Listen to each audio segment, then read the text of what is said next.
हरे राम राम राम हरे हरे, हरे कृष्ण कृष्ण कृष्ण हरे हरे, हरे राम राम राम हरे हरे, हरे कृष्ण कृष्ण कृष्ण हरे हरे, हरे राम राम राम हरे हरे, हरे कृष्ण कृष्ण कृष्ण हरे हरे. ब्रह्मानंदं परमसुखदं केवलं ज्ञानमूर्तिं द्वन्द्वातीतं गगनसदृशं तत्त्वमस्यादिलक्ष्यम् एकं नित्यं विमलं अचलं सर्वधी साक्षिभूतं भावातीतं त्रिगुणरहितं सद्गुरुं तं नमामि. नमामि सद्गुरो शान्तं सच्चिदानन्दविग्रहं पूर्णब्रह्मपरानन्दैशम् आनन्दीवल्लभं सद्गुरो सच्चिदानन्दं केवलं करुणाकरं ज्ञानयोगेश्वरं वन्दे ज्ञानदेवा पुनः पुनः. अलंकापुरी पुण्यभूमी पवित्र तिथे नांदतो ज्ञानराजा सुपात्र, तया आठवीता घडे पुण्यराशी. नमस्कार माझा सद्गुरू ज्ञानेश्वराशी. सर्व संतांना वंदन, सद्गुरूंना वंदन, आपणा सगळ्यांना वंदन करून आजच्या चिंतनाला आपण प्रारंभ करतोय. काल आपण 112 नंबरच्या ओळीपर्यंतचा विचार केला होता आणि 22 नंबरचा 5व्या अध्यायातल्या श्लोकावरच्या त्या ओव्या आहेत. ये ही संस्पर्शजा भोगा दुःख येऊनये येवते, अद्यंतवंत कौंतेय न तेषु रमते बुधा. विषय आणि इंद्रिय यांच्या संयोगापासून जे सुख होतं ते सुख अंती दुःखाला कारणीभूत होतं. कारण विषय सुख, याला विषय सुखाला आद्य आहे आणि अंत आहे, सुरुवात आहे आणि शेवट आहे, आणि म्हणून ते विषय सुख जाणार आहे.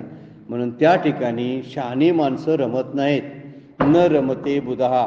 बुध शब्दाचा अर्थ आहे विद्वान जे लोक आहेत किंवा जे जीवनमुक्त पुरुष आहेत ते त्या ठिकाणी रमत नाहीत. मग रमणारे कोण? जे जीवनमुक्त नाहीत ते तुम्हा आम्हासारखे. आपण तिथं रमतो, आपल्याला बरं वाटतं.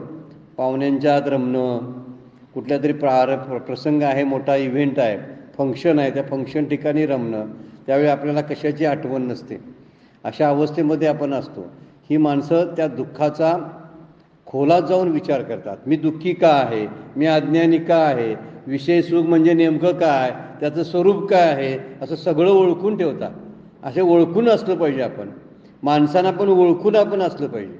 समोर असलेली माणसंसुद्धा आपल्याला ओळखता आली पाहिजेत. म्हणजे त्यांना दूर ठेवता येतात किंवा जवळ करता येतात. दोन्हीपैकी एक करता येतं, किंवा लांबच्या लांब त्यांचे संबंध ठेवता येतात. 3 गोष्टी करता येतात. एक तर टाळता तरी येते त्यांना, किंवा लांबच्या लांब संबंध ठेवता येतात, किंवा त्यांना जवळ तरी करता येतात. ओळखलं तर. तसं विषयाचं सुख जे आहे त्या विषयाचं स्वरूप ज्यानं ओळखलं त्याला कळतं की हे विषय आहेत कसे. 13व्या अध्यायामध्ये फार सुंदर श्लोक आहे बघा. इंद्रियार्थेश वैराग्यम अनंकारा एवच जन्म मृत्यू जरा व्याधी दुःख दोषानुदर्शनम. दुःख कशामध्ये आहे म्हणून सांगितलंय? जन्म मृत्यू जरा व्याधी. 4 मध्ये दुःख आहे. ते दुःखाचं दर्शन घ्यावं. दर्शन घ्यावं म्हणजे त्या दुःखाला ओळखावं, स्वरूपानं ओळखलं पाहिजे त्याला. नुसतं वरवर ओळखून चालत नाही. स्मशान वैराग्य येते मग तेवढ्यापुरतं. हाय वाईट आहे हा हे, अहो काय माणसाच्या आयुष्यात असते असं आपण स्मशानात गेल्यावर आपण म्हणत असतो, पण तेवढ्यापुरतं म्हणत असतोय आपण. त्याला खऱ्या अर्थानं आपण ओळखलेलं नसतं.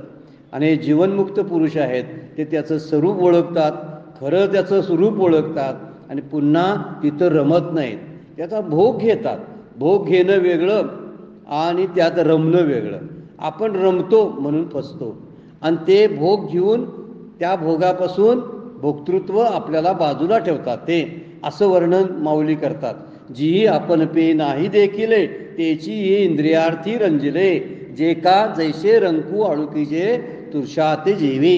कोंडा खाण्यासारखा प्रकार आहे असं माऊली बोलतात. जर इंद्रियामध्ये जे रमतात, इंद्रियांच्यापासून मिळणारी सुख त्याच्यामध्ये रमतात, ते कोंडा खातात. आणि इंद्रियांच्या पलीकडे जाऊन जे भोग घेतात ना, तो कोंड्याच्या आत असलेलं जे पलकट टाकून असणारा जो मुख्य भाग त्यातला आहे तो मुख्य भाग म्हणजे आत्मलाभ घेत असतात. त्यासाठी वर्णन करतात बघा. मृना तरी मृगे तृषा पीडिते संभ्रमे विसरून जळाते, मग तोय बुद्धी बरडते टाकून येते. तोय बुद्धी म्हणजे पाणी खरं आहे असं वाटतं, आणि ते धावायला लागतात आणि धावून धावून मरतात त्या उन्हामध्ये, सारखं पळतच असतात, पुढे पाणी आहे पुढे पाणी आहे. तसं आम्ही पुढे सुख आहे पुढे सुख आहे, ह्या माणसात सुख आहे त्या माणसात सुख आहे, असा प्रसंग झाला तर मला सुख मिळेल, किंवा मी असं केलं तर मला सुख मिळेल, अशी एक कल्पना मनात ठेवून आपण काम करत असतो. आता ही कल्पना बाजूला ठेवून काम करावं. कर्म करायला काही बंधन नाही, पण कर्म करायचं आणि त्याची कल्पना केल्यामुळं आपण त्यामध्ये अडकतो. तर इथं वर्णन त्यासाठी मृगजळाचं दिलेलं आहे. मृगजळाचा दृष्टांत प्रसिद्ध आहे वेदांतामधला, की पुढे काही नसतं पण भासत असतं, आणि हे भासण्यामुळंच ते फसणं असतं. हे आता फसणं ज्यावेळी थांबेल ना, कुणाचं थांबतं? जे तिथं रमत नाहीत. न रमते बुध म्हणजे विद्वान मनुष्य तिथं रमत नाहीत. म्हणून विद्वानांना विचारावं, विषय सुख म्हणजे नेमकं कसं आणि विषय सुख दुःख रूप कसं आहे. मग विद्वान म्हणजे कोण? ज्ञानेश्वर माऊली वगैरे आहेत, श्री गुरु आहेत, सगळे संत आहेत. संतांना विचारायचं, विषयाचं स्वरूप आम्हाला सांगा आणि आत्म्याचं स्वरूप पण सांगा. दोन्ही आपल्याला सांगत असतात, ते लक्षात येतं आपल्याला. तैसे आपण पे नाही दिठी जया ते स्वसुखाचे कराटे. म्हणजे ज्याला स्वसुखाचं काहीच पत्ता लागत नाही, आत्मलाभ म्हणजे काही कळत नाही, आणि आत्मस्वरूपाला पाहण्याची त्यांची दृष्टीच गेलेली असते. आणि दृष्टी कोणती असते? काल आपण बघितलं, आपली प्रापंचिक दृष्टी असते. सगळ्यांच्याकडे बघताना फायद्याचं बघायचं. या माणसाबरोबर दोस्ती केली तर मला काय फायदा होईल, मी असं जर तिथंपर्यंत चालत गेलो तर मला कोणता फायदा होईल, असं सारखं मनात आपले असतं. आणि ती दृष्टी ही प्रापंचिकच असते. आत्मदृष्टी वेगळी आहे. आत्मदृष्टीमध्ये लाभहानीचा विचार नसतो, फायद्या तोट्याचा विचार व्यवहारामध्ये असतो, परमार्थामध्ये नसतो. परमार्थामध्ये परमार्थ हित पाहतो आणि व्यवहार फायदा तोटा पाहतो. तिथं हित असतं, कल्याण असतं. म्हणून संतांनी फायदा असा शब्द कुठं वापरलेला नाही बरं काय, तर हित असा शब्द वापरलेला आहे. हित आणि फायदा यामध्ये फरक आहे. हित जे आहे ना, ते शेवटपर्यंत अंतिम त्याचा विचार, कल्याणाचा विचार त्यामध्ये असतो. आणि फायद्या तोट्यामध्ये तात्कालिक विचार केला जातो, तेवढ्यापुरता. फायदा आणि तोटा तेवढ्यापुरताच असतो, सतत नसतो. पण हित मात्र कायमचं पाहिलं जातं. संत आपलं हित पाहतात आणि आपले संबंधी लोक जे असतात ना, ते फायद्या तोट्याचा विचार करतात. माझ्याकडून काय फायदा आहे काय, तरच माझ्याशी ते चांगले वागतात. म्हणजे याचा विचार जर केला तर आपण रमणार नाही त्यांच्यामध्ये, फक्त आपला व्यवहार करू आपण. म्हणून एरवी विषयी सुख आहे हे बोलण्याची सारखी नव्हे. आता माऊली बोलायला चालू करतात बघा. हे गोमटे विषय कुणाला वाटतात? की ज्यांनी आत्मदर्शन घेतलेलं नसतं, जरा सुद्धा स्पर्श त्यांचा झालेला नसतो. दर्शन होणं, जीवनमुक्त होणं हा पुढचा भाग आहे, पण जरा तरी त्याचा जो स्पर्श आहे ना, तर नाम घेताना, ध्यान करताना, किंवा आपण शांत जरी बसलो असलो तरी सुद्धा त्याचा स्पर्श जाणवतो.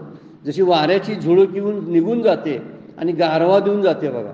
आपल्याला उकडायला लागलेलं असतं, आपण म्हणतो काय वारं सगळं थांबलेलं आहे, पण हळूच एखादी झुळूक येते आणि लगेच आपल्याला गार वाटतं ना, तसं नाम घेताना कधी कधी अशी चुणूक आपल्याला बघायला मिळते, किंवा ध्यानामध्ये असताना सुद्धा बघायला मिळते, सहज आपण बसलो तरी बघायला मिळते.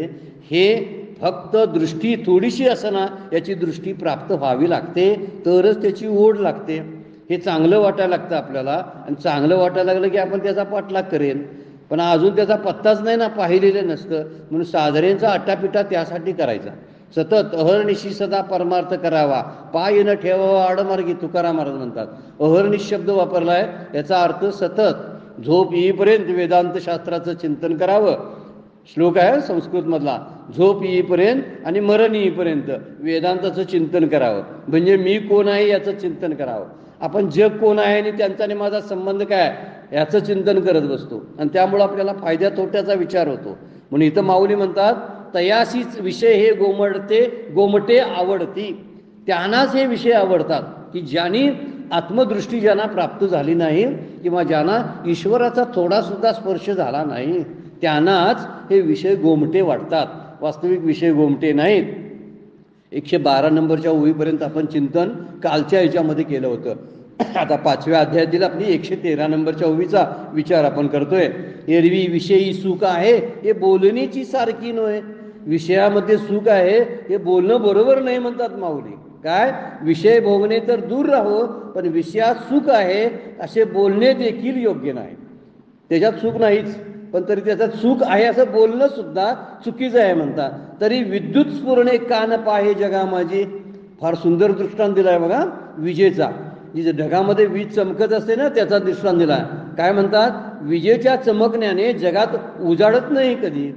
आपण म्हणतो सूर्य उगवला की उजाडते, पण विद्युत जी आहे ना, वीज चमकते, ते त्या विजेच्या चमकण्यानं उजेडलं काय काय असं वाटणं म्हणजे विषयात चूक आहे असं वाटणं. चांगला कसा दृष्टांत कसा दिलेला आहे बघा. कधी कधी अशी वीज रात्रीच्या वेळी आपण बघतो पावसाळ्यामध्ये वळीव पावसामध्ये चमकते आणि एवढा प्रकाश पडतो की सगळं दिसतं, पण किती वेळ. म्हणून अद्यंतवंत कौंतेय न ते शूरमते बुधा शब्द वापरलाय. त्या अद्यंतवंत आहे, त्याला अध्याय लगेच नाही सोडतंय. क्षणभंगूर सुख आहे संसारातलं सुख, हे क्षणभंगूर आहे. आपलं शरीर असतं आणि आपल्यातला मी जोपर्यंत जागा असतो तोपर्यंत आपण ते भोगतो, अन्यथा आपल्याला भोगता येत नाही. कधी कधी जर मी आहे हा शुद्ध असेल तर मी हे आत्मसुख भोगत राहील, आणि तो अशुद्ध असेल तर विषय सुख भोगत राहील. तो मी जो बोलतोय ना, तो विषय सुखामध्ये उरबटलेला असतो. पण मी हे आहे ना, हे संपलं की आत्मसुखाला सुरुवात होते. आता मी हे संपायला एकतर मरायलाच पाहिजे, नाहीतर जीवनमुक्त व्हायला पाहिजे. दोनच गोष्टी आहेत आपल्याकडे. मी मय म्हणतो सगळ्याला. ते मय जो आहे ना, तो सतत आडवा येतो.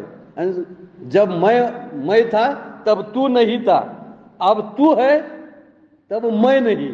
कबीर महाराजांचा दोहा कसा आहे बघा. ज्यावेळी मी होतो त्यावेळी तू नव्हतास, आता तू आहेस, आता मी नाही. सुंदर आहे विचार. तर ज्यावेळी मी असं आपण करतो ना, त्यावेळी तो नसतोच, कारण मीच पुढं होतोय ना सारखा. काही माणसांना पुढं करायची सवय असते बघा. दुसऱ्याला पुढे जीव देत नाही, ढकलतात आणि पुढे जातात आपण. असं फोटोच्या वेळी आपल्याला बऱ्याच वेळा लग्नात अनुभवायला येते बघा. बरीचशी माणसं असतात सारखं त्यांना सगळ्या फोटोत असायला पाहिजे वाटते. आपला फोटो कायम पाहिजे. आता मेल्यानंतर फोटो बघायला येतात काय कुणाला माहिती, काय विचार करतात काय. आणि बरीचशी माणसं फोटो घेतात ते तासाभरात डिलीट पण करतात. मग घेतला तर कशाला कुणाला माहिती. प्रत्येकाला काही कळतच नाही कशासाठी फोटो आपण घेतोय. वागतात इकडे तिकडं, मुरडतात, फोटो घ्या म्हणतात, आणि नंतर 15 मिनिटांनी किंवा 2-3 दिवसांनी डिलीट करून टाकतात. का? हे सगळं असंच आहे विषयातला सुखाचं. त्यामुळे त्याचा विचार जर केला तर तब जब मैं था तब तू नहीं, अब तू है मैं नहीं. कबीर महाराज म्हणतात, ज्यावेळी मी सारखं करत होतो, मीच सगळं करतोय, माझ्याशिवाय होत नाही असं जोपर्यंत मला वाटत होतं, त्यावेळी तुझा स्पर्शच मला ईश्वरा व्हायचा नाही. तुझं रूपडं काय मला कळलंच नव्हतं. तूच करवित आहेस हे मला कळलं नव्हतं. अब तू है, आता तुझी जाणीव मला व्हायला लागलेली आहे, आणि ती आत्मदृष्टी मला प्राप्त झाली. त्यामुळं माझ्यातला तो नासकामय जो होता निघून गेला. जो मी सारखा करत होतो, माझ्याशिवाय घडत नाही, मीच पाहिजे असं सारखी माणसं बोलणारी असतात बघा. सारखं घरात मी पाहिजे, मी नसेल तर कसं. बऱ्याच वेळा तीर्थयात्रेला सुद्धा म्हातारी माणसं जात नाहीत. ही काय चालवतात नाही कुणाला माहिती, जनावरांनी वैरण टाकतात का नाही कुणाला माहिती, वेळेवर उठती का नाही सून कुणाला माहिती, ह्याच्या शंकेनं पछाडलेली असतात. मग मेल्यानंतर यांचं बघायला कोण येते सांगा ना. आता एक दिवशी जायचं आहे, त्यानंतर ही मुलं काय करतील आपल्यानंतर असा विचार का करत नाहीत. म्हणून जिवंतपणी मरावं म्हणतात. लिव्ह ॲज अ डेड असं एक सुविचार आहे. जगा कसं मेल्यासारखं जगतच नाही आपण. अगदी आपलं जगणं जे असतं ना, अगदी ठळकपणानं असतं, कारण विषयाशी संबंधित येऊन आपण जगत असतो. म्हणून कबीर महाराज म्हणतात, जोपर्यंत भगवंता मला तुझा स्पर्श झाला नव्हता त्यावेळी मला या सौख्याच्या राशी कळत नव्हत्या. तुझ्या दर्शने स्पर्शने सौख्य राशी. समर्थ कसे बोलतात बघा, अनुप्रास केला आहे समर्थाने. तुझ्या दर्शने स्पर्शने सौख्य राशी. शेचा अनुप्रास अलिट्रेशन मारले बघा. हे त्यांच्याकडून शिकावं. म्हणजे ज्याला भाषा शिकायची आहे ना, त्यांनी संतांनाच विचारावं कसं बोलायचं असतं, कसं लिखाण असतं, कसे शब्द असतात, हे संत शिकवतात आपल्याला. जोपर्यंत परमेश्वरा तुझ्या दर्शनाचा आणि स्पर्शनाचा मला लाभ झाला नव्हता त्यावेळी हे विषय मला गोमटे वाटत होते. आता काय झालं, मी माझ्यातला नष्ट झाला आणि तूच ठळकपणानं दिसायला लागला. जग मला दिसेना असं झालेलं आहे, आणि जगाच्या पाठीमागं असलेला जगदीश्वर मला दिसायला लागलेला आहे. तू नियंत आहेस तो मला कळायला लागलेला आहे. आता हे कुणाला कळतं? ज्यांना आत्मसुखाची दृष्टी प्राप्त झालेली आहे त्यांना. नाही तर हे विषय सुख जे आहे हे याचं क्षणभंगुरत्व विजेच्या चमकण्यासारखं असतं, दिसल्यासारखं होतं. त्याला परमपूज्य काका म्हणतात प्रतीत मात्र सत्तावान. म्हणजे मुलगा दिसला की त्याला आहे म्हणायचं, नंतर गेला अमेरिकेला कुठेतरी पुण्या मुंबईला नागपूरला गेला की नाही म्हणायचं. इतकं सोपं कसं तत्वज्ञान ते सांगतात त्यावेळी आपल्याला वाटते होय होय बरोबर आहे, पण ते तेवढ्या पुरतंच. संध्याकाळी आणि सुनेला म्हणायचंच 4 दिवस झाला फोन केला नाही, आठवतंय का नाही इकडलं काय काय रमला ना तुमच्या ह्याच्यामध्ये, लगेच बोलायला चालू करतोय आपण. याचा अर्थ ते प्रतीत मात्र सत्तावान आपल्यात आत उतरलेलं नसतं, तेवढ्या पुरतं आपण बोलत असतो. हे विद्युत स्फुरणे कान पाहे जगा माझी. मग जगानं सूर्याची काही गरजच नव्हती, सगळ्यांनी विद्युताच्या त्या वीज चमकते ना त्याच्यावर सगळे व्यवहार केले असते, नाही करत, कारण ते तेवढ्या पुरतंच असतं. तसं विषय सुखानं मोक्ष प्राप्त झाला असता, कारण ते पण सुखच आहे ना, आणि आत्म्याचं पण सुखच आहे ना. मग त्या सुखानं का मोक्ष प्राप्त होत नाही? त्याचं कारण आहे त्याला आद्य आहे आणि अंत आहे, आणि आत्मसुखाला आद्य अंत नाही, त्याच्या पलीकडचं ते सुख आहे. जिथं सुरुवात आणि शेवट असते त्या शेवटाच्या पलीकडं, म्हणजे जिथं प्रपंच संपतो, प्रपंचाची सीमा संपते, त्याच्या पलीकडं आत्म्याची सीमा सुरू होते, आत्म्याचा प्रांत सुरू होतो, भगवंताचा संतांचा प्रांत सुरू होतो. म्हणून संतांची या गावी प्रेमाचा सुकाळ नाही, काय म्हणतात कितळमळ, सुख काय म्हणतात दुःखाचा लवलेश सुद्धा तिथं बघायला मिळत नाही. कुठं? संतांच्या गावामध्ये. संत कुठे राहतात? आत्मसुखाच्या गावामध्ये. मग मला जर जायचं असेल संतांना भेटा ना, तर तिथं जायला पाहिजे. पण ह्यातनं पाय निघाला तर ना, ही लगेच एक बाउंड्रीज आहे मध्ये, तेवढी बाउंड्री ओलांडली ना की झाली बघा. त्यासाठी पंचकोशाचा विचार करायचा, पंच ज्ञानेंद्रिय कर्मेंद्रिय पंचप्राणाचा विचार करायचा, थोडासा विचार करायचा, आणि त्याच्या पलीकडे जायचा आहे, असा विचार आहे. त्याच्यापेक्षा हे सुख विद्युत सारखं आहे असं समजायचं नाही. मला शास्त्र काय कळत, पंचकोशाची कुणी विवरण करत बसायचं आणि त्याचा व्यतिरेक करायचा, मला पंचकोशच काही कळत नाही. काय कर्मेंद्रिय ज्ञानेंद्रियांचा अभ्यास नाही, त्याच्या तन्मात्रा कुठल्या आहेत याचाही अभ्यास नाही, नसना तिकडं. हे सगळं खोटं आहे असं समजून जगलं ना तर खरं जगता येतं. खोटं म्हणून समजून जगायला लागलो तर खरं जगता येते, आणि खरं समजून जगायला लागलो ना तर खोटेपणाच वाटायला येतो. कायम लक्षात ठेवण्यासारखी गोष्ट आहे. रडावं लागतं ना ते खरं म्हणल्यामुळं. खोटं म्हणा, हसत राहाल तुम्ही सतत, तुम्ही म्हणजे माझ्या सहित मी बोलायला लागलोय. आपण सर्वजण हसू केव्हा याला सगळ्याला खोटं म्हणायला लागलो आपण, तर आपण खरं मानतो, त्यामुळे त्यातून होणारं जे काय असेल ना विकार, ते विकार खरेच येतात. जर आपण खोटं मिथ्या मानलं तर त्याच्यापासून येणारे विकार सुद्धा मिथ्याच असतील, मग ते माझ्यावर काय परिणाम करतील? तसं विद्युतीचं स्फुरण आहे म्हणजे वीज चमकते, तसं विषय सुखाची चमक नसतं. नुसतं तात्काळ तेवढंच चमकतं, तेवढेच माणसं गोड बोलतात, आणि नंतर काहीच बोलत नाही, वेगळंच काहीतरी बोलायला लागतात. मग त्याच्यावरती चालेल की जग चांगलं आहे, जगातली सगळी माणसं प्रेमळ आहेत, हे म्हणणं म्हणजे वीज चमकण्यानं व्यवहार करण्यासारखा प्रकार आहे. विजेच्या चमकण्याने व्यवहार होत नाहीत, ते फक्त बघण्यासारखं पुरेसं आहे तेवढं. पण त्याच्या पलीकडे जाऊन सूर्याच्याच प्रकाशात आपल्याला व्यवहार करावे लागतात. जगणं सूर्याच्या प्रकाशावर अवलंबून आहे, विजेच्या प्रकाशावर नाही. विजेच म्हणजे ढगातली आकाशातली जी चमकणारी वीज आहे ती वीज असा शब्द वापरलेला आहे. त्या विजेवर माझं व्यवहार अवलंबून नाही, तर व्यवहार कशावर अवलंबून आहे? सूर्याच्या प्रकाशावर. सूर्याचा प्रकाश हा आत्मप्रकाश आहे, आणि विजेपासून स्फुरण जे विजेचा आहे तो विषयाचा सुख आहे. यासाठी दृष्टांत दिलाय, एरवी विषयी सुख आहे असं जर म्हणणार असाल तर वीज चमकल्यामुळं उजेड होतोय असं म्हटल्यासारखं आहे, असा वर्णन आहे त्याचं. ज्ञानेश्वरी वाचताना असा दृष्टांताला पकडून, दृष्टांत सुद्धा खूप शाने करून जातात बरं काय. आपण म्हणतो दृष्टांत आहे, चला पुढे जाऊया, दृष्टांताला एवढं काय महत्व नाही. खरंच आहे, सिद्धांतालाच महत्व आहे, पण एक वेळा सिद्धांत समजतच नाही, आणि दृष्टांताच्या द्वारे अशी क्लिक होतंय सगळं की आतमध्ये अरे असं आहे होय, ते आत्ता लक्षात आलं. या सिद्धांतानं कळलेलंच नसतं ते, आणि अशा दृष्टांतानं कळतं. म्हणून इथं म्हटलेलं आहे, जी ढगामध्ये चमकणारी वीज आहे तसं विषयाचं सुख आहे, त्या सुखावर आपण राहू नये. हे बोलण्याची सारेकी नव्हे, हे बोलण्यासारखा विषयच नाही. म्हणून तरी विद्युत स्फुरणे कान आहे, कान पाहे जगा माझी, म्हणजे विजेच्या चमकण्यामुळं क्षणिक होतं, त्यानं उजाडत नाही. त्यामुळे विषय सुख जे असतात ही क्षणभंगुर असतात, सतत आपल्याला अतृप्तीचा अनुभव देतात. कधी तृप्त वाटत नाही बघा, काही घेतलं तृप्त वाटत नाही. आपलं पोट भरलं नाही, शिल्लक जागा नाही, म्हणून माणसं जेवणाच्या ताटावरून उठतात. म्हणजे खाणं शक्य नसतं, म्हणजे जवळजवळ जर घशात बोट घातलं तर कडेला लाडू लागेल पोटाला, इथंपर्यंत जेवलेलं असतं. काही जेवायची जागा शिल्लक नसते म्हणून उठतात. तृप्त झाल्यात म्हणून नव्हे बरं काय, अजून असतं मला भूक नाही, मला खायचं होतं, तर मला भूक लागलेली नाही, मला खायचं होतं, अशी अतृप्ती खाल्ल्यावर सुद्धा राहते. कशी गंमतशीर गोष्ट आहे ही, रोजच्या जीवनातली आपली कथा आहे बरं काय. काहीही बघा तर अजून पाहिजे वाटतं. एखादा कपडा नवीन घेऊन बघा, पण दुसरीकडे तसाच कपडा वेगळ्या पद्धतीचा आपल्याला दिसला, साडी आहे, ड्रेस काहीतरी कपडे आहेत, तर आपल्याला लगेच वाटतंय असलं घ्यायला पाहिजे आता आपल्याला. म्हणजे आता अजून अंगावर आत्ता घातलाय, अजून नवा आहे, तरी सुद्धा वाटतंय तसला घ्यायला पाहिजे. किती अतृप्ती आहे विषयामध्ये बघा. कितीही घ्या, कितीही खा, कितीही पहा, कितीही ऐका. हे पंचविषयाबद्दल आपण बोललोय.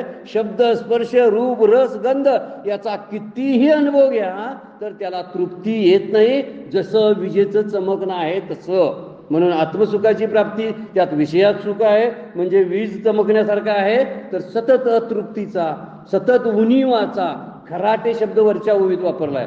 खराटे म्हणजे उणीव, अतृप्तता. आणि भगवंत कसा पूर्ण आहे. मग आपल्याला जर पूर्णत्वाची प्राप्ती आणि तृप्तीची जाणीव करून घ्यायची असेल तर तृप्त झालेल्या माणसांच्या जीवनमुक्त्यांच्या सहवासात यावं. नाहीतर जे पूर्ण आहे ईश्वर, त्या ईश्वराला पूर्णमदा पूर्णमिदम पूर्णात पूर्णमुदच्यते, आपण शांतीपाठ बोलतो ना, तो कसा आहे, पूर्ण आहे, परिपूर्ण आहे. म्हणून परिपूर्णालाच मिठी घातली तर आपण परिपूर्ण होतो. नदीनं सागरापर्यंत जावं जर तिला पूर्णत्व आणि तिचं धावणं, तिचं खळखळाट, तिचा अस्वस्थपणा जर थांबवायचा असेल तर समुद्राशीच एकरूप व्हावं लागेल. समुद्र गंभीर आणि शांत असतो, तिला पोटात घेतो आणि तिला आपल्यासारखं सुख देतो समुद्र. आत्मसुख तसंच आहे. ज्यावेळी तो जातो ना, ईश्वरांचं सुख तसंच आहे. त्या आतमध्ये घेतलं ना त्यानं आपल्याला, तर सगळी अतृप्ती, सगळ्या उणीवा, सगळी डबकी मिटून जातात. आणि एकच सगळा, जेव्हा कल्पांत होतो ना, जगबडी होते, त्यावेळी छोट्या छोट्या नद्या आणि तलाव आणि छोटे समुद्र सुद्धा एकरूप होतात. त्याचं कारण आहे, कुठलं छोटं छोटं काही राहतच नाही. आता आपण प्रतिबिंबामध्ये आहे, त्यामुळे हे प्रतिबिंब, ते प्रतिबिंब, हा व्यक्ती, तो व्यक्ती, असा आपल्याला समज आहे, भेद राहिलेले आहेत. पण हे भेद मिटायला कारण आत्मसुख आहे. त्यासाठी अतृप्तीच गेली पाहिजे, उणीव गेली पाहिजे, मी पूर्ण झालोय असं वाटलं पाहिजे. मरेपर्यंत एकदा तरी अनुभव आपण घेतला पाहिजे. मला काही नको आहे, मला बोलायचं नाही, मला लिहायचं नाही, मला वाचायचं नाही, मला कुणावर उपकार करायचे नाहीत, कुणाचे उपकार घ्यायचे नाहीत, मला कुणाकडून काय ऐकायचं नाही, मला कुणाला ऐकवायचं नाही. अशी एक तृप्तीची जाणीव आपण घेतलीच पाहिजे. नाहीतर जन्म फुकट गेला म्हणायला हरकत नाही. तरी विषय सुखामध्ये जर रमले ना, म्हणून ते बुधा म्हटले शब्द ना, तर जीवनमुक्तांच्या नादाला लागावं. आणि सगळे जीवनमुक्त आपल्या श्रीगुरु सहित ही जी परंपरा आहे, ज्ञानोबा, तुकोबा, समर्थ, आचार्य, सगळ्या लोकांच्या नादाला लागावं. माणसांचा नाद सोडावा आणि त्यांचे ग्रंथ उघडावेत आणि त्यांच्या सहवासात यावं. ते कुठं गेलेले नसतात. माऊलींची ज्ञानेश्वरी उघडली की माऊली तिथंच असतात.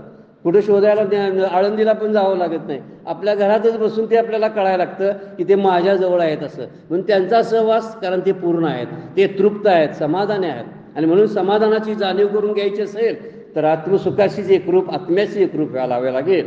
कारण हे जे आहे हे विद्युत स्फुरण्यासारखं येणारं जाणारं असं अनित्य आहे. अशा अनित्याच्या पाठीमागं लागून माझा नित्यपणा मी बिघडून घ्यायला लागलो. मूळचा मी नित्य आहे, पण माझं माझं म्हणून मी बंधनात पडलेलो आहे.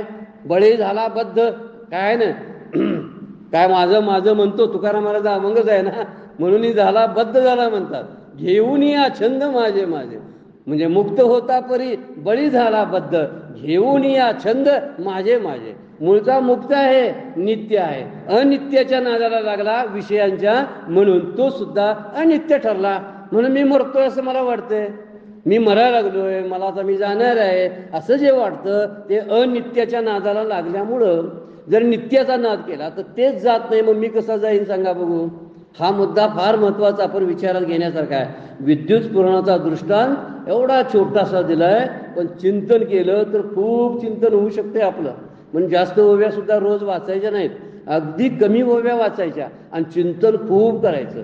जनावरं एकदम खातात आणि 15 मिनिटात संपवतात गवत, आपल्या जनावर सगळी ती वैरण असते ती, पण 1 तास 1.5 तास बसून रवंत करत असतात. आपण रवंत करता आली पाहिजे आपल्याला. ज्याला जास्त रवंत करता येते त्याचा परमार्थ मूर्तो आतमध्ये.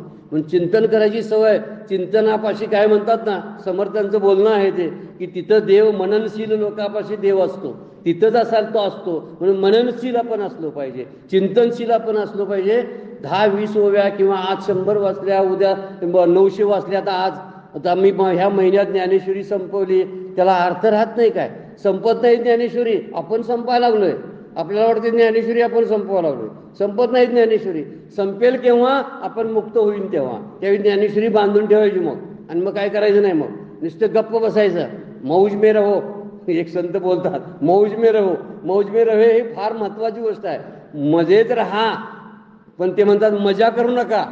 आम्ही मजा करतोय आणि मजेत राहत नाही, हा मुद्दा त्यातला ठळक आहे. मजा करायला काही विषयामध्ये मजाच आहे नुसती, मजा करायची आणि परत रडत बसायचं, कारण ते गेलेलं असतं ना. थोडा वेळच लाईट पडते विजेची, तर जाते. मुलं सुद्धा म्हणतात बघा, का आणि पडली नाही.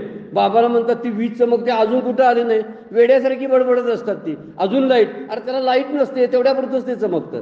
संत आपल्याला विषयांच्या बाबतीत आणि प्रपंच्या बाबतीत असं सांगतात, रडू नकोस, ते जाणारच होतं, तू काय त्याचा विचार करू नकोस, असं आपल्याला संत सांगतात. पण तो विचार लक्षात ठेवणं फार गरजेचं आहे. ते परिवर्तनशील आहे, येणारं जाणार आहे, अतृप्तीचा अनुभव देतं, अनित्य आहे. हे सगळे गुण त्याला लागू पडतात आणि मी त्यांच्यापासून वेगळा आहे. मला जर खरंच सुखाची अनुभूती घ्यायची असेल तर या सगळ्यांच्या विचारातून आपल्याला बाहेर पडावं लागेल. सगळ्यांतून नव्हे, सगळ्यांच्या विचारातून बाहेर पडावं लागेल. नातलगांचा विचार सोडावा लागेल. काही क्षण, काही तास आपल्या सगळ्या पसाऱ्याचा, आपण जमवलेल्या पसाऱ्याचा विसर पडायला लागेल. जेव्हा असा विसर पडायला लागतो तेव्हा ब्रह्मसुख ठसावले, तुकोबा म्हणतात. विषयी विसर पडला निश्चस आणि ब्रह्मसुख ठसावले म्हणतात. हा ब्रह्मसुखाचा ठसा उमटायचा असेल ना, तर या विषयाचा विसर पडलाच पाहिजे आपल्याला. म्हणून आपण विसरत गेलो पाहिजे. काय बोललेलं आहे ते विसरायचं, काय खाल्लेलं आहे ते विसरायचं, काय वापरलेलं आहे ते विसरायचं, कुणी अपमान केलेलं विसरायचं, कुणी मान दिलेला विसरायचा. बघा, ही एक प्रॅक्टिकलचा परमार्थाची सगळ्या हे गोष्टी आहेत. यासाठी काही वेगळं असं काय मोठे मोठे ग्रंथच वाचायला पाहिजे आणि ते पाठांतर करून ठेवायला पाहिजेत अशी काही गरज नाही. विसरायचं आणि हसत राहायचं, म्हणजे बरोबर आहे सगळं चाललंय म्हणायचं. हा बोलला ते बरोबर आहे, तो बोलला ते बरोबर आहे, असं मनातल्या मनात समजायचं. प्रतिक्रियाही देत बसायचं नाही. एरवी विषयी सुख आहे हे बोलण्याची सारखी नव्हे, तरी विद्युत सुरणे कान पाहे जगा माझी. प्रश्नचिन्ह आहे तिथं. काय जगामध्ये मग उजेड पडत नाही. सांगे वात वर्ष आतप धरे. दुसरा दृष्टांत बघा, सांगे वात वर्ष आतप, 3 शब्द वापरलेत बघा. वात म्हणजे वारा, वर्ष म्हणजे पाऊस आणि आतप म्हणजे ऊन. उन्हाचा ताप जो असतो त्या तापाला आतप असा शब्द वापरलेला आहे. ऊन, वारा, पाऊस धरे ऐसे अब्रछायाची जरी सरे, तरी त्रिमाळिक धवळाळे करावी का. कशाला घरं बांधायची मग. जर ऊन, वारा, पाऊस याच्यापासून रक्षण करण्यासाठी ढगांना आडवं जर घेतलं, काय बिघडलं. ढगांना आडवं करूया आणि त्याच्या खाली राहूया. कशाला घडं बांधायची. माऊली कशी बोलतात बघा. आत्मसुख कशाला पाहिजे. मग विषय सुखात जर परिपूर्णता असेल तर मग आत्मसुख कशाला पाहिजे आणि कशाला शास्त्र वाचायला पाहिजे, कशाला गुरूंचं मार्गदर्शन पाहिजे सांगा. काही लागतच नाही. ज्यांना वाटतंय की ह्या अभ्रछाया जी आहे, वर्णन कसं केलंय बघा. वारा, पाऊस आणि ऊन यांना प्रतिबंध करण्यासारखे महत्वाचे काम ढगाच्या सावलीने झाले असते तर 3 मजली चुनेगच्ची घरे का बांधावीत. कशाला घरं बांधायची. ढग आडवाला की बस, आता ऊन लागत नाही मला, पाऊस लागत नाही मला, वारा लागत नाही, मग घर कशाला बांधायची. त्याच घरात राहायचं. त्याप्रमाणे विषयात जर खरंच समाधानकारक सुख असतं तर आत्मसुखाची गरजच पडली नसती ना. कशाला मग धावाधाव माणसानं केली असती सांगा. कशाला ग्रंथ तरी लिहून ठेवले असते आणि कशाला मार्गदर्शनी प्रवचने कीर्तनं लागली असती, कशाला तीर्थयात्रा कराव्या लागली असत्या. लागल्याच नसत्या. जर मला भूकच लागली नसती तर मी काही काम केलं असतं काय सांगा बघू. भूक लागते याचा अर्थ मला आत्मसुखाची जाणीव आहे. मला झोप लागते म्हणून मी सगळं सारून बाजूला जातो. भूक लागते म्हणून सगळ्यांचा अवेअर करून मी खातो. किती महत्वाच्या गोष्टी आहेत बघा. याच्यामध्ये आत्मसुख दडलेलं आहे म्हणूनच मी सगळ्यांना बाजूला करतो. कुठली माणसं येऊ देत आणि काय वाटेल ते मला द्या, तर झोपेपुढं आपलं काय चालत नाही बघा. सगळं टाकतोय आपण आणि तिथंच चालत नाही. नको पण म्हणत नाहीत, जाग्यावर घोरायलाच लागतात. त्याला विचारायची गरज नाही, तो नको म्हणत नाही. नको म्हणायच्या अगोदर डोळे मिटायला लागतात. म्हणजे इच्छा सुद्धा नकारार्थीची नाही, तरी सुद्धा त्या विषयाचा अव्यय आहे. नुसतं नको म्हणणं आणि सोडणं विषय आणि मग बाजूला जाणं हा वेगळा भाग. न बोलताच विषय सुटतो झोपेमध्ये. तसं आत्मसुखाची प्राप्ती आहे. आत्मसुखामध्ये आपोआप विषय सुटतात. तसं इथं म्हटलेलं आहे, सांगे वात वर्षे आतबधरे. जर ढगांच्या खाली बसून जर ऊन वारा पाऊस यांच्यापासून संरक्षण झालं असतं तर मग कशाला घरं बांधायची. जर मी विमा उतरल्यावर जर मरणार नाही तर मग विमा उतरायला काय बिघडलं. मुद्दा कसा आहे बघा, विमा उतरला म्हणजे मरण थांबवता येत नाही असा मुद्दा त्यातला आहे. डॉक्टरांच्याकडे गेलो म्हणून मरण थांबवलं असं होते का बघा. डॉक्टरांच्याकडे जातो, डॉक्टर आहेत की. त्याचवेळी म्हणूनच ते सिकंदर राजा मेला त्यावेळी म्हटला, मला 4 डॉक्टरच पाहिजेत खांदेकरी. का तर त्यांनी माझ्यावर उपचार करू शकले नाहीत आणि मृत्यू त्यांना प्रतिबंध करता आला नाही, मृत्यूला थांबवता आलं नाही. जगाला कळावं म्हणून तो खांदेकरी डॉक्टरच पाहिजेत म्हटले ते. कारण डॉक्टर कधी कधी म्हणत असतात ना, मी आहे ना, मी काही काळजी करू नका. आता हे कसं चुकीचं बोलत असतात, भ्रमात असतात काही डॉक्टर, बरं काय, पण बरेचसे बोलत असतात, बघूया मी प्रयत्न केलेले आहेत, ईश्वराची कृपा झाली असली तर होईल चांगलं, असं काही काही डॉक्टर बोलत असतात. सगळ्यांच्या बाबतीमध्ये नाही. म्हणून डॉक्टर मृत्यू घालवत नाही आणि विमा आपला मरण थांबवत नाही. तसं ढग ऊन पारा पावसापासून आपलं रक्षण करू शकत नाही, तसं विषयामध्ये सुख नाही. सगळं फिरून फिरून तिथंच येते. यासाठी काय करायला पाहिजे, माझं मरण मला जर थांबवायचं असेल, म्हणजे मी मरत नाही असं वाटत पाहिजे असेल, तर जे अमर तत्व आहे, अमृत तत्व आहे कल्पते. जे अमर तत्व आहे, अमृत ज्याला उपनिषद बोलतात, त्या अमृताशीच मी ओळख करून घेतली पाहिजे आणि त्याच्यासारखं माझं स्वरूप आहे हे मी जाणून घेतलं पाहिजे. जर ते अमृत मला प्राप्त झालं आत्मसुखाचं, तर मी मरणार नाही. मला मरायचं नसेल तर, हे सांगायचं चालू आहे बघा, मी मरायचं नसेल तर याचा अर्थ काय, मी मरणार नाही या मी मरणार या कल्पनेतून बाहेर पडायचं असेल तर, मी मरणार आहे या कल्पनेतून बाहेर पडायचं असेल तर अमर असलेलं अज असलेलं जे तत्व आहे त्याच्याशीच मी एकरूप व्हायला पाहिजे. म्हणजे आत्मसुखानंच मला पुष्टी येणार आहे, विषय सुखानं नाही. त्यासाठी पुढे आणि एक दृष्टांत दिलाय बघा, फार सुंदर आहे. म्हणजे विषय सुखामध्ये उणीव नसते तर आत्मसुखाची गरजच पडली नसते. तिथं कमीपणाचं आहे, तिथं काय आहे, प्रत्येक गोष्टीमध्ये अतृप्ती आहे. म्हणूनच तृप्त व्हायसाठी आपल्याला ते दुसरं बघायला लागतं. माणसं दिवसभर कामच करत बसली असते. झोप का घेतात, तर झोपेमध्ये आत्मसुखाचा अनुभव येतोय म्हणून सगळं टाकतात आणि झोप घेतात. त्याचं कारण ते आहे, कारण ते नित्य सुख आपल्याला थोडा वेळ का असं अनुभवता येतं. पुढे आणि दृष्टांत देतात बघा, ही 3 मजली घरे, त्रिमाळिक धवळारे म्हणजे घरं, आणि त्रिमाळिक म्हणजे 3 मजली घरे कशाला बांधावीत, जर ऊन पारा पावसापासून संरक्षण होत असेल. म्हणून विषय सुख जे बोलीजे, ते नेनता गावाया जल्पिजे, जैसे महुर का म्हणजे विषय कंदाते.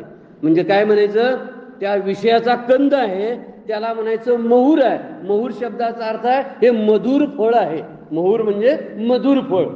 एखादी व्यक्ती म्हणाली, नाही नाही हे काय आहे, अहो ते विष आहे, नाही नाही हे मधुर फळ आहे मी खाणार, असं म्हणण्यासारखा प्रकार आहे. नाही नाही प्रपंचात सुख आहे मी घेणारच ते, असं म्हणण्यासारखं आहे ते. सगळीजण आम्ही असंच म्हणतोय, नाही नाही ते काय आम्हाला सांगू नका, प्रपंचात सुख आहे ते आम्ही घेतोयच. आता यांना काय सांगायचं, हे म्हणतात काय बघा, जैसे महुर का म्हणजे एखाद्या गोड फळ म्हणावं, कुणाला विषकंदाते म्हणजे विषरूप असलेल्या फळाला मधुर फळ म्हणावं आणि त्याचं सेवन करण्यासारखं आहे. म्हणून विषय सुख जे बोली जे विषयात सुख आहे असे म्हटले जाते, ते विषयाचे स्वरूप न करता व्यर्थ बडबड केली जाते. जसे काही विषाच्या कांद्याला मधुर म्हणावे. नुसती बडबड असते म्हणून शब्द सांगितलेला आहे. नेनता का वाया जलपिजे, जलपिजे म्हणजे बडबड करत बसतात, काय सुख आहे काय सुख आहे वर्णन करून आणि सांगत असतात. घर फिरून दाखवतात. घरात आलेल्या महाराजांना चालता येत नाही, ते म्हणतात मला जरा पायाची आहे, नाही तरी वरची खोली बघा जरा कशी आहे माझी खोली. काय बघा, किती दिवस राहणार आहे त्या खोलीमध्ये काय माहिती. सगळे ही बाथरूम ती बाथरूम, हे कॉक, असला शॉवर तसला शॉवर, शेवटची आंघोळ दारात आणि दाखवतोय बाथरूम. महाराजांना कधीतरी कंटाळा येत असेल का नाही, काय दाखवायला आलाय म्हणून. घरात नेणाऱ्या लोकांना आपण घर कसं फिरवून दाखवत असतोय. कसली ढवळाऱ्याने कसली गप्पा आहेत या. एखाद्या मधुर विषयकंदाला मधुर म्हटल्यासारखा प्रकार आहे. ह्यांची ओळख करून त्याची ओळख करून देत, ह्यांची ओळख, हे माझे अमुक अमुक आहेत, हे इथं आहेत, ते तिथं आहेत. कुठली ओळख काय? तुझी ओळख what is your original identity ही कधी तपासण्याचाच प्रयत्न केलेला नसतो. म्हणून जगाची ओळख करून देतो का? जे माझ्याबरोबर आहे त्यामुळे माझं मोठेपण होईल. माझ्या संगतीला असलेला माझा मित्र आहे ना, तो कलेक्टर आहे. अरे तो कलेक्टर आहे, तुझा मित्र असला म्हणजे का तू कलेक्टर झालास? पण त्याची मैत्री सांगितली जाते ना. एवढ्या मोठ्या माणसांच्या मैत्रीमध्ये मी आहे म्हणजे मी किती मोठा, कसं काय मोठा ठरू शकतो? हे विषकंदाला मधुरफळ म्हटल्यासारखा प्रकार आहे. कसं मोठं होऊ शकते सांगा बघू? नाहीच होत. जरा असं चिंतन का करत नाही आपण? माझीच ओळख मला नीट सांगता येत नाही, जगाच्या ओळखी कशाला सांगत बसतोय? माझा मुलगा ह्या हुद्द्यावरती आहे आणि माझे जावई इतकी कमाई करतात. काय तुला काय त्या कमाईचं? 1 रुपया पण जावई शर्ट सुद्धा घेत नाही सणासुदीला आपल्याला तो. आणि ते सगळं गुणगान गावत आपण बसलेलं असतो. सगळ्यांच्या बाबतीत नाही बरं काय, काही त्याला लागू पडतं काय ना, काही असतील प्रेमळ, पण प्रेमळ असून तरी करायचं काय? ते मधुर फळासारखं आहे ना, विषकंदच आहे तो, पण खातोय आपण मधुर म्हणून, एवढंच आहे. वर वर त्याची रंगोटी केलेली असते आणि त्यामुळे वरचं कवच गोड असतं, पण अंती वरती वर्णन 18व्या अध्यायामध्ये ते की अंती ते दुःखालाच कारणीभूत होत असतं. वरती जो झबला घातलाय ना तो सुखाचा आहे, त्यामुळेच कळत नाही. पायात चपला आहेत ती सुखाची आहेत म्हणून ते सुखच आहे असं वाटतंय. ती गोष्ट कुठेतरी सांगतात ना की सत्यने असत्य, खोटोने खरं, आंघोळीला एका तलावात गेलेत आणि ती बहिणी बहिणी दोघी जणी आहेत ते गेल्या आंघोळीला. येताना मात्र ती खोटी होती ना ती आली आणि त्या खरीचे कपडे घातल्याने बाहेर पडली. तसा प्रपंच आहे, खरेची कपडे घातल्याने बाहेर पडलाय. माया अशी आहे आणि ती दाखवते आपल्याला, खोटी असून खरेपणाचा भास निर्माण करते. सगळ्या मुलांच्या मध्ये मला आश्रय वाटायला लागतो. हीच माझे आधार केंद्र आहेत. माझी पेन्शन, माझ्या घरातलं सोनं हेच माझं आधार केंद्र आहे. अशा खोट्या कल्पनेमध्ये मला जगायला लावतं ते का? वर वर त्याच्यावरचा मुलामा जो असतो ना तो मुलामा तसला आहे, तो बघायला लावतो. जे जे देखणे सकळ ते ते स्वप्नीचे मृगजळ, म्हणून चिंती चरण कमळ बाप रखुमा देवीवराचे, माऊली अभंगामध्ये बोलतात. वरती जे जे अट्रॅक्टिव्ह असतं ना ते ते आपल्याला खिचून घेत असतं, पण ते कसं आहे? स्वप्नीचे मृगजळ. उलट स्वप्नात आणि मृगजळ दृष्टांत बघा माऊलींचे, गंमतशीर दृष्टांत असतात. नुसतं मृगजळ म्हणलं असतं तर बरं होतं, नुसतं स्वप्न म्हणलं असतं बरं झालं असतं. स्वप्नातलं मृगजळ म्हणजे प्रपंच आहे. स्वप्नातलं मृगजळ मुळात स्वप्न खोटं आणि मृगजळ तर मुळात नाहीच, त्याची निर्मितीच झालेली नाही. स्वप्न निर्माण तरी होते जरा तरी भासमान, पण मृगजळाची निर्मितीच नाही. ते बघायला जातं. म्हणजे जे स्वप्नीचे मृगजळ हा प्रपंच आणि विषय हे स्वप्नातल्या मृगजळाचं काम करतात. म्हणून त्याच्यावर किती विसंबून राहायचं? हे विसंबन फक्त बदलायचं. देवा तुझाच मला आधार वाटतो, तुझं विन काही स्थिर राहे ऐसे नाही. तूच माझा करविता आहेस, तूच माझा आधार आहेस. माझी पेन्शन, माझी मुलं, माझी सगळे पाहुणे पाहिजे, माझं हे 3 मजली घर माझ्या उपयोगाचं नाही, कारण तूच सगळ्याचा आधार आहेस. असं जेव्हा वाटायला लागेल तेव्हा आत्मसुख आपल्याला समजायला लागेल, असं माऊली बोलतात. ह्या विषय सुखातून बाहेर पडायला पाहिजे. म्हणून विषय सुख जे बोली जे ते नेणता का वाया जलपिजे. कशाला बडबड करत बसताय उगीच? नुसतं वाया बडबड, वाया बडबड हरी विना. माऊलींचा हरिपाठच सांगतोय, वाया बडबड हरी विन. आत्मसुखाविषयी दुसऱ्या विषय सुखाची चर्चा म्हणजे वाया बडबड हरी विन. हरी म्हणजे आत्मा आणि बडबड म्हणजे प्रपंच. वाया बडबड प्रपंचाची असते आणि तो हरी बाजूलाच राहतो ना. आता बोलण्यात गप्पा मारत प्रपंचाच्या बसल्या तर हरीच्या गप्पा काय असतात काय? जिथं हरीच्या गप्पा चालतात तिथं बरं आहे. त्या हरीच्या म्हणजे प्रपंचाच्या गप्पाला अपवाद मठ आणि मंदिरं सुद्धा राहिली नाहीत. मंदिरात सुद्धा प्रपंचाच्या गप्पा चालू असतात. पंढरपूरच्या बारीमध्ये सुद्धा कधी केलंच ग चिताक? मी ऐकलेले संवाद सांगतोय. हे चिताक असं आहे, अगं 2 महिने पोरगी घेऊनच गेली, मला वाटलं जावई दडपतोय का काय. मी म्हटलं लगेच घेऊन ये. आपण हरिपाठीकडे वाचायला असतोय आणि ह्यांच्या ह्या गप्पा. आता तिकडं पांडुरंग वाट बघत बसला यांची, आणि हे कधी जाणार आहेत त्या माहिती पण नाही, आणि कसल्या गप्पा मारतात काय कळतच नाही. जसं काय जणून ते सगळं घेऊनच मी जाणार आहे, असं काहीच होत नाही आपल्या बरोबर. तरी सुद्धा वाया जलपिजे, नुसतं वाया बोलणं आहे ते. नेन तागा न कळल्यामुळं बडबड करतात. एकदा कळून घ्या माया कशी आहे, विषयातलं सुख एकदा समजून घ्या, म्हणजे त्यांना आधारच लागणार नाही आपण, आणि विषयासक्तीमध्ये आपण अडकणार नाही, असं माऊली म्हणतात. म्हणून दृष्टांत दिला मधुर फळाचा. ते विष कंदालाच मधुर फळ म्हणतात. आणखीन हे बघा, ना तरी भौमा नाम मंगळ. भौमा म्हणजे भूमीचा पुत्र मंगळ. मंगळ ग्रह हा पृथ्वीचा पुत्र आहे म्हणतात. भौमा नाम मंगळ, मंगळ शब्द वापरलाय बरं का. रोहिणी ते म्हणती जळ, त्या रोहिणीला भूमिपुत्र हा सर्व ग्रहात दृष्ट असून सुद्धा त्याला मंगळ म्हणतात. माहुली कसं बोलतात बघा. मंगळ म्हणजे चांगलं ना, पण तो कसा आहे, तापला म्हणजे तापट आहे. तो तापला की काय वाटेल ते करू देतो. म्हणतात मंगळ लागलाय पोरगीला, नकोच मग ते करायला लग्न. नाही तर पोरग्याला मंगळ आहे म्हणतात, थांबवा आता लग्न. नाही तर त्या तापटपणामध्ये लग्न झाले तर काय ती टिकत नाहीत म्हणे, असं म्हणतात. मंगळ शब्दाचा अर्थ अमंगळ आहे. खरा मुद्दा कसा वापरलाय बघा, भौमा नाम मंगळ. वास्तविक या भूमिपुत्राला, पृथ्वीच्या पुत्राला मंगळ नाम आहे, पण तो तापट आहे ना, दुष्ट आहे. तो दुष्ट त्याला मंगळ म्हणतात. किंवा रोहिणी ते म्हणती जळ, दुपारी रोहिणी मूर्तावर सूर्यकिरणाला उकर भूमीच्या संबंधाने पाणी म्हणतात. रोहिणीच्या या जळाला पाणी म्हणजे मृगजळाला. दुपारचं ऊन आहे, रोहिणी नक्षत्र आहे, आणि त्या भर दुपारच्या उन्हामध्ये पाण्याचा भास होतो, त्याला मृगजळ म्हणतात. मृग शब्द का पडला तर हरणं त्याच्या पाठीमागे धावतात म्हणून. माणसं धावत नाहीत बरं काय, म्हणून माणसं त्या ठिकाणी हरणाच्या दृष्टीनं संत आहेत. सापेक्षतेने विचार केला तर ती काय म्हणतात, काय वेळ आहे हरिण बघा, त्याला पाणी दिसायला नाही. मला पण दिसतंय, संतांना पण दिसत नाही, प्रपंच दिसतोय की, पण तसा कसा दिसतोय, हरिरूपानं दिसतो. आणि आम्हाला विषयाच्या रूपानं दिसतो. संत पण बघतात हा, तशी माणसं पण मृगजळ बघतात, त्यांना ते मृगजळ दिसतं. आणि हरणाला मात्र खरं पाणी वाटतं. हरिण या ठिकाणी जीव आहे, आणि आता माणसं जी आहेत ना ती संतांच्या ठिकाणी आहेत. ती म्हणतात कुठलं पाणी आहे, हरिण का पळा लागले. तसं संत आपल्याला नावं ठेवत असतील. काय धावते बघा, घाम्या घुम व्हायला लागले, 4 दिवस उरलेत, मला माहिती आहे याचे किती दिवस उरलेले आहेत. असं ना तरी भौमा नाम मंगळ, रोहिणी ती म्हणती जळ, तैसा सुख प्रभाद बरळ वैश्विक हा. तसं उकेर भूमीच्या त्याप्रमाणे विषयासंबंधी सुखवाद केवळ बडबड आहे. या विषयाबद्दलच्या सुखाची चर्चा ही नुसती बडबड आहे. या बडबडीतून शहाण्या माणसानं बाहेर पडावं. न रमते बुधा, त्यामध्ये बुद्धिमान माणसं रमत नाहीत. आपण बुद्धिमान होऊया. बुद्धिमान शब्दाचा अर्थ आहे शहाणे होऊया. बुद्धिमान म्हणलं की परत परिचिन्नता येते, म्हणजे बुद्धीचं ज्ञान असं व्हायला लागते. त्याच्यापेक्षा त्याच्या पलीकडे आहे, शहाणपण म्हणतात त्याला. सगळे जे संत आहेत ना शहाणपणामध्ये वावरतात, समजूतदारपणा त्यांच्याकडे असतो. ही समजूतदारपणा परमार्थामध्ये आपल्याला बघतोय. म्हणून विषयाच्या सुखाचा हा प्रवाद किंवा सुखाबद्दलची माहिती ही नुसती बडबड आहे असं माऊली बोलतात. आणि पुढे आणखीन फार सुंदर दृष्टांत दिलेले आहेत. अगदी ऐकण्यासारखे दृष्टांत आहेत. भले नाही समजला परमार्थाची गप्पा त्यातल्या ना, तरी दृष्टांत एवढे जबरदस्त असतात की त्यामध्ये आपण अगदी गुंतून जातो. पुढे सुद्धा दृष्टांत दिलेले आहे. वेळ संपले, आपल्याला थांबावं लागते. आजची सेवा सद्गुरूंच्या चरणी, भगवान ज्ञानेश्वरांच्या चरणी अर्पण करून विराम घेऊया. पुंडलिक वरदा हरी विठ्ठल श्री ज्ञानदेव तुकाराम.